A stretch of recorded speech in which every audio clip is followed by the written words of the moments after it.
I mean, I come from a family where we have hardly any entrepreneurs in the family, both from my mother's side and the father.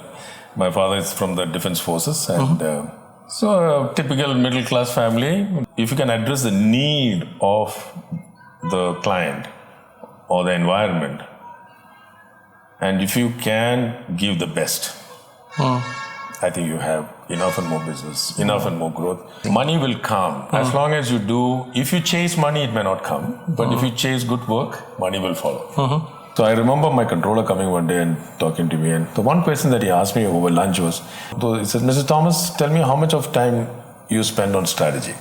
He said, let me give you advice. At your level, you should be doing 80% strategy, 20% routine. I actually laughed out loud. Our aspirations as mankind is growing. We have begun to question ourselves and are trying to delve deep within to understand ourselves and to grow. We want to operate out of a deep sense of purpose. We have realized that humans can alter their lives by altering the attitudes of mind. Here's an attempt to connect, share, and get some of these successful people to open up and in the process learn and find the best from within us. An attempt to delve into their minds, thought process, and attitudes. How they think, feel, operate, and what are the habits that make them who they are. In the process, accept ourselves with all our insecurities, vulnerabilities, fears, and work towards transforming ourselves and in making ourselves our better version for today and tomorrow. I'm Satish Rao. I'm a vlogger, abundance crusader, and I'm passionate about bringing in abundance in all areas of our lives. So Joseph, what will be your message to people who want to start or embark on the journey of entrepreneurship? What will be your message to them? Actually, Satish, that's an extremely good question which you've asked. Being in this field, that most often, I don't know if whether you know, but in India specifically, most of the jobs are threatened beyond 40, most often. So we are a young country, average age of 25 to that 27 age. So yes, there is a lot of people who are wanting to get into starting something on their own. So you're talking 40s as a prime age. Another thing what is driving this kind of a outflow is technology, automation, artificial intelligence, and now blockchain and so on and so forth. That is taking away a whole lot of jobs. Since we are competing globally, margins are thin, operational costs are very high. So by and large, people are being, and what you really need to cater is the people who are in the younger age group. They are the people who connect with them. So given all these reasons, yes, I'm just giving you a background as to why a lot of people are now wanting to, because what else do they do if you don't have a job? So Satish, as I was saying again, this is something that you need to know your subject, point number one. Point number two is that, are you going to do something which you want to do? I want to get into business because I want to have a livelihood. It's fair. But I think very important for anybody when you get into it, find out what's the need, what does the market need, what's the client want, what does they need if you can address those needs. It's not that, they would need it, so I'm going to do it. You don't create their need. You really need to do a dipstick analysis to understand, is there a critical requirement for your kind of service? What is that you can really do which will be different from the rest of the people? So because you see the number of people that's coming out, there's huge influx of people trying to do something. So like restaurant, they start off, and then many people, I would say my advice is don't get into major, that is one thing, assess the need, not just want. Two, don't get into fancy setup and blow up all your money into having fancy offices and all this strapping, because you come out of a corporate, you feel that's the way it is to be done. I think you should start very humble, very, very modest, try to save everything as possible. Try and earn something and spend. Don't try and spend before you start earning. So try as much as possible. Easy said than done, but it's as a rule, because I've seen a lot of people who have just blown up their entire savings and then they had to shut shop. So it would have been nice if they had just put in an FD, they would have got some income out of that. So I think that is one. Two, don't look at fancy long-term, break even. It's going to take me 3 years time to break even. And that, I don't know to what extent that can. Depends on the work model that you're working on, depends on the product and service that you're working on. But if you're doing small, single, 2, 3 people type, I think you should try and see a revenue model coming in as fast as possible. You know. Then one more is that if you can collaborate, it will be better initially, and rather than trying to start all over, start from the beginning all by yourself and building it up. Because what you want today may be not wanted tomorrow. The way things are becoming obsolete, it's crazy. Things are changing so fast. It's actually a scary situation for any businesses today, big, large or small. I think the predictability is something which is now becoming, it's very less. The window, I mean, you really can't predict what is next. So can you make something quick now? You have a model that will have some revenue coming in, and you should also say, I'll continue to do the same thing. There would be but the moment there's a need, you need to innovate, you need to change, you need to modernize, you need to innovate.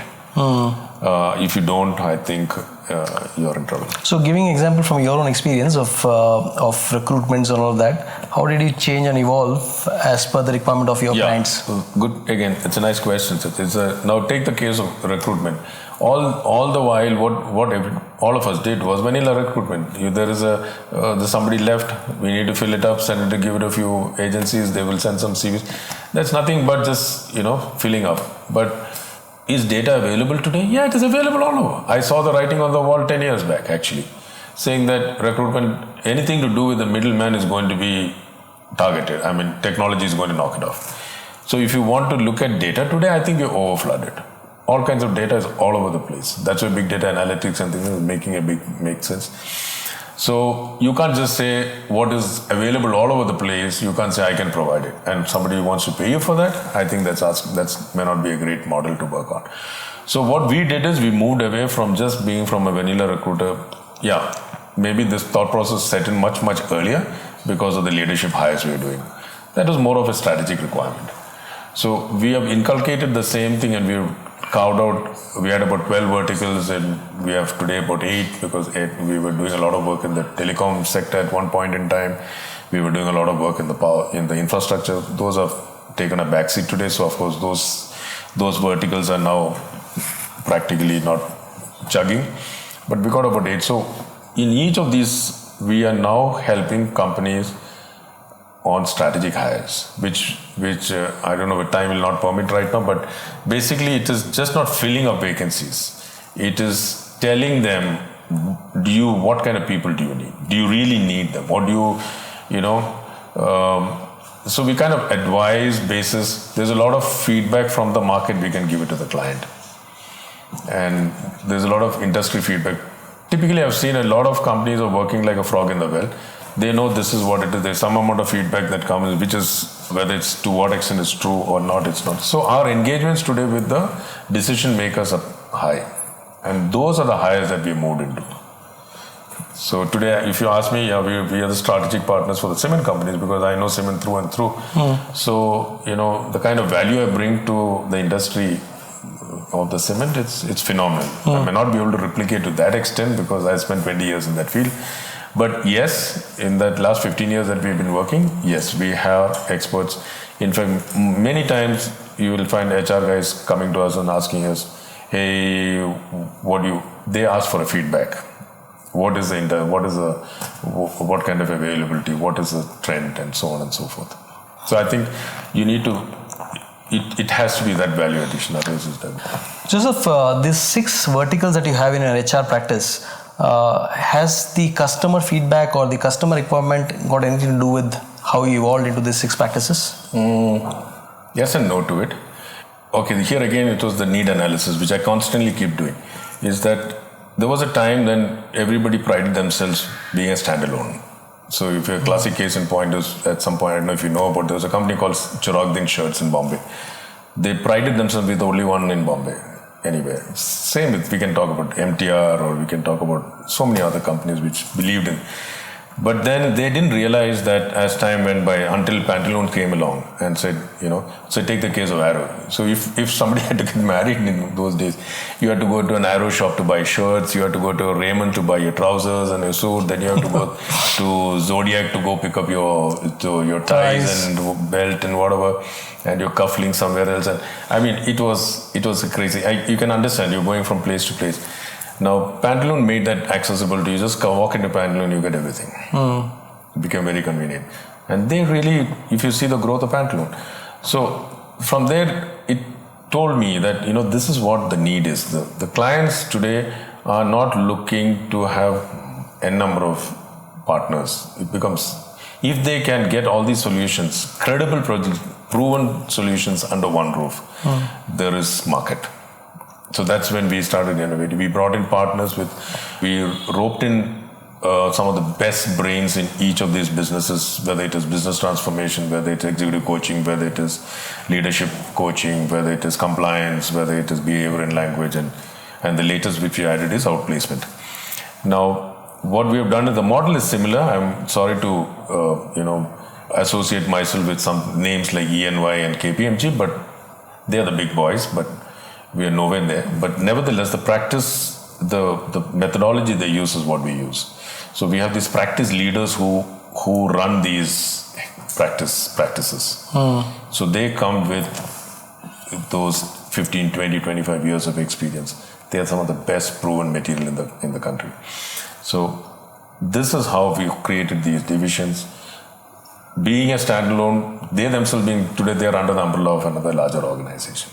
What is the advantage? Yes, there is synergy. All of us meet, all the services are the same. So in your HR practices of 6 verticals, you're saying you have people who are driving each of those initiatives verticals separately, and they themselves are very knowledgeable and senior partners. Yeah, they're the partners in that. Okay. So what happens is, we have a very powerful ecosystem. We have the solutions that we don't have all the solutions, but most of the solutions that an HR department is today looking for. And so that's a huge value proposition. I believe at this point in time, I haven't come across somebody similar to what we are doing at this point. So I guess wherever we have approached, at least people are willing to listen to you. Otherwise, if you had just gone with that one particular thing, doors will be shut. So yes, this is the value proposition. So if you see, this is how you innovate. You understand the need, cater to that need. Clients are very happy, we are happy, we are able to progress. Right. So we're talking about 2 aspects of collaboration here now. I think one which you touched upon just now is about collaborating with business partners, working with that under one umbrella and bringing that as a full force to the industry. That is one collaboration. The second collaboration which is also being addressed here is collaboration in terms of helping the business community or the companies, corporates, address some concerns of theirs which can very well be done by getting it in-house, by recruitments, but you're adding value from the outside. So that's another kind of collaboration that you're doing. So touch upon that in a little more detail. Why don't companies look at recruiting all of the staff themselves and doing it themselves? Oh my God, that would be for one, the kind of experience that we bring, obviously for them to hire that kind of talent is going to cost them a huge amount. They'll be only paying us a fraction. Point number 1. Point number 2, there's no guarantee that these people are going to stay. Then they get back to the same thing of filling up that position and things. Here it is stable, it's there, it's available at any time, 24 hours, 365 days. So one of the issues that you'll face, one, it's very, very it's a very expensive affair, and they may not be engaged full time for the same things. And some of these functions, so you're talking about growth, business transformation, we're talking about a 30-40% growth. And this is typically useful for companies which is about 20-30 crores all the way to about 200 crores turnover.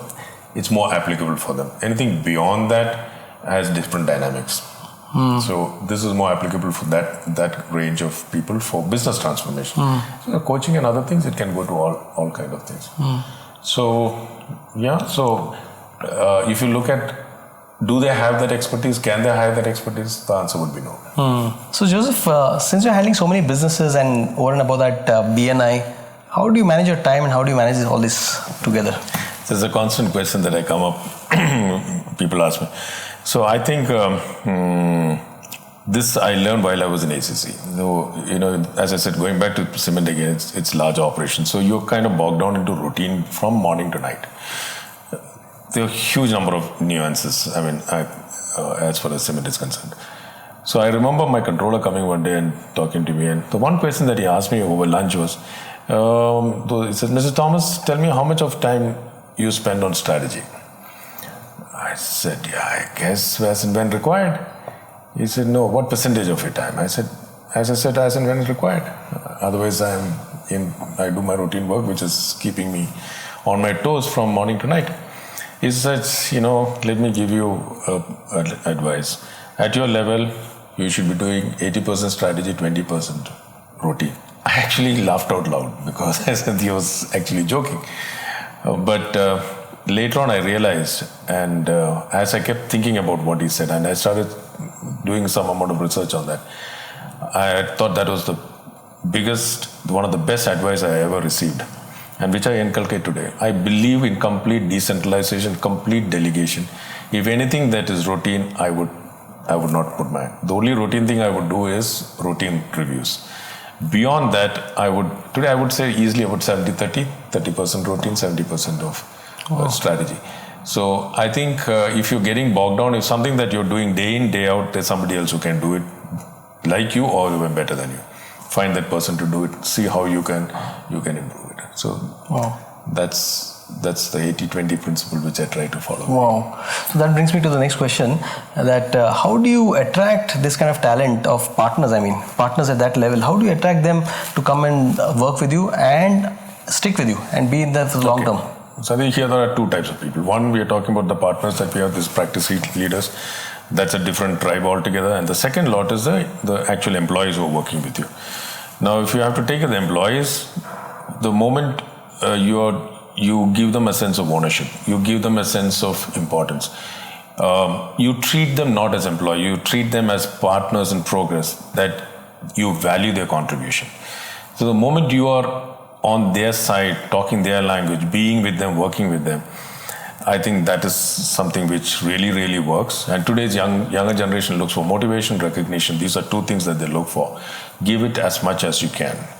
Having said that, that doesn't keep the kitchen fires going. So you need to have a proper balance of this. Plus now these people are working at a much better pace than what typically you would have got. So you're anyway getting a little extra bonuses from all of them.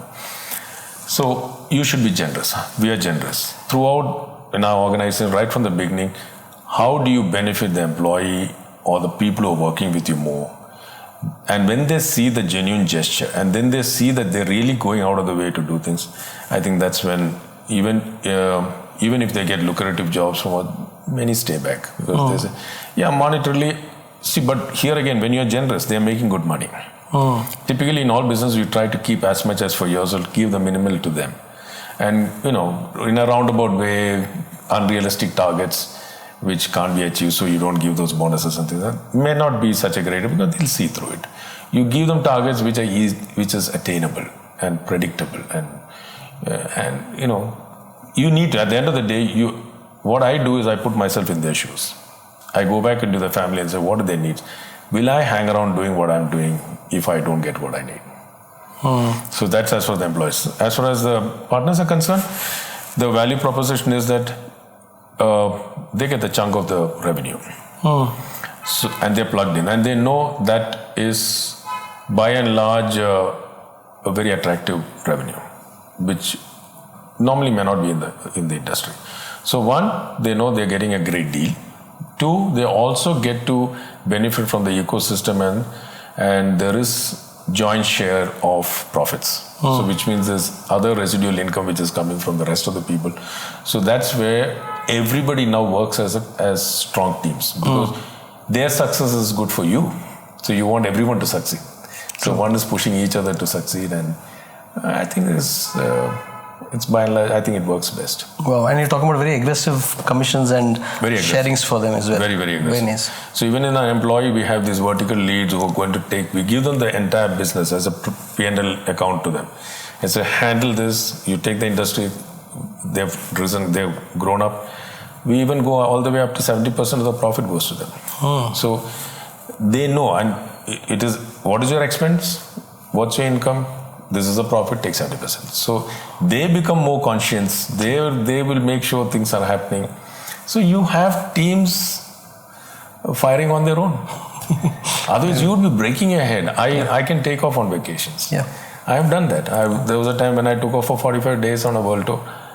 Things went on well. There's nothing went wrong. Yeah. So I think that's what works. Very nice. So Joseph, since you've been involved with the BNI Business Network International for so long, and you're a senior DC there, contributing to that organization in your own way, what would you say should be approach of entrepreneurs towards networking? Towards what would be a recommendation to them? Oh, that's the holy grail. So today, if you see, it's collaboration, it's referral. Today, frankly speaking, you look back and say, I keep saying, how did you get your businesses 10 years back? What are the methods that you use? You sent a mailer, people responded. You could actually land up unsolicited into an office and say, I would like to meet the manager. You would get to meet him. Do you think those things happen now? Okay. Do people take phone calls? Do you go past the security guard? Does emails get... None of this. So you are only facing shut doors. Yeah. And it's come to a stage and time that people are all having their own problems. We are moved, and so nothing impresses anybody anymore. So if you say I'm the best or whatever, you're the best gift to mankind, nobody's going to be impressed. So what can actually work today is someone putting in a word for you and say, hey, you know what, I know Satish for so many years, I think he's doing a great, it'd be worthwhile. This is what he can probably, why don't you have a chat with him and see how things are. So a word like that open doors. There's no guarantees, but there's a very high chance. So today, in today's parlance, if you ask me, a referral organization like BNI is something which you will not be able to do without. You need to do it, but you need to exercise it, do it the right. You need to use the platform correctly. If you use it well, I think it's a very, very powerful platform.